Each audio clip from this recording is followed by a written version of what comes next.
Good morning, Bhargav. It's Wednesday, the 4th of January. Here's the heads up brief for today.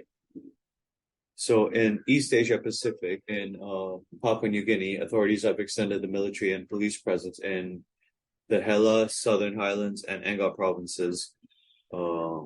This is due to the violence over the last few months. The increased police presence and military presence is not a solution to the sustained violence in the region, though.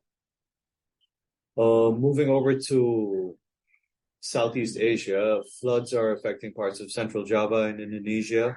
There's heavy rainfall expected in parts of southern Thailand from tomorrow till the 8th of January.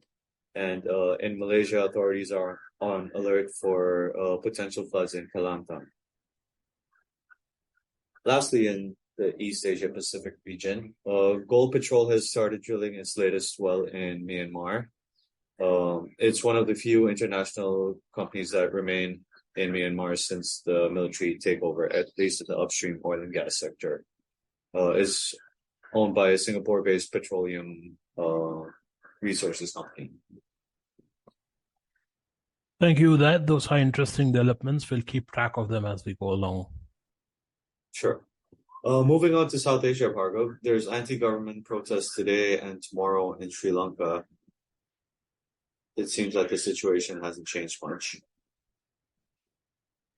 Yes, that is something we need to look closely, especially in the coming weeks.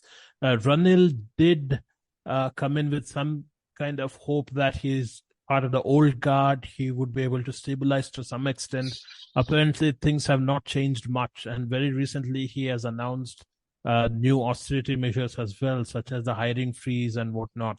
So businesses need to be aware of the resurgence in protests, if we may call the new protests a resurgence after all. Yeah, definitely something to keep an eye out for. Another thing to be concerned about is in Pakistan, 2 counterterrorism officials were shot dead in an apparent targeted attack in Khanewal in Punjab.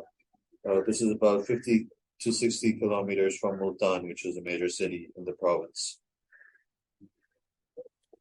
So if this is actually carried out by the TTP, Tehreek-e-Taliban Pakistan, then this is a major concern for the establishment.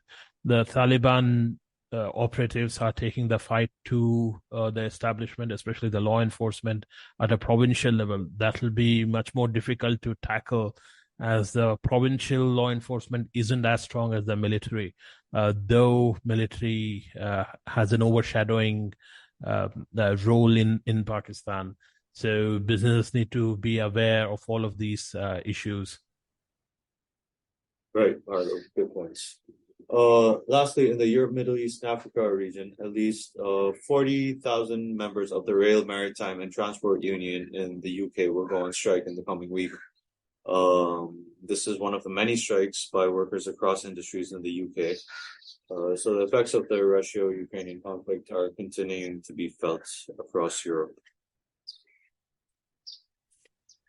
Very recently, there was a lot of talk on how Rishi Sunak is going to tackle all the strikes and the overbearing impact the strikes have on UK's economy. And the same is true of rest of Europe as well. So this is something we need to see how the government tackles.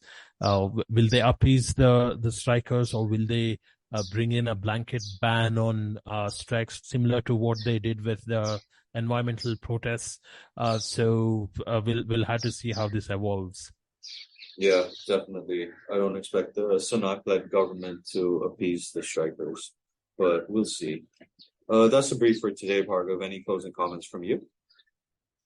None from my end, Uday. Thank you for the briefing. Thanks.